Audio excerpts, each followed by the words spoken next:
Alright y'all, today we're making a little kitchen upgrade in our barndominium, and it's one of those small changes that can make a really big difference, especially if you love to cook. Today we're unboxing the magnetic knife holder. This is a 16.5-inch Acacia wood magnetic knife strip, and what I love most is that you can use it as a magnet on your refrigerator. You can either use the adhesive or you can drill holes. First impression is the wood is beautiful. This is real Acacia wood and you can see the grain. It's warm, natural, and it fits perfectly with our farmhouse Barndo style. It's really sturdy too, it's not flimsy.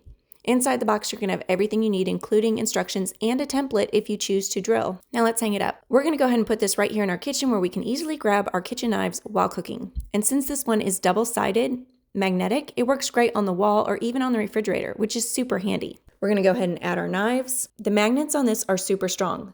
This is going to snap the knives right into place so that they don't slide around. I'm not worried about them falling down. I love how this keeps my knives off the counter and out of the drawers. Everything is visible, easy to grab, and looks really clean and organized. We were sent this knife holder to test out, and after installing it, hanging up our knives, and being able to use it for dinner last night, we would definitely recommend it.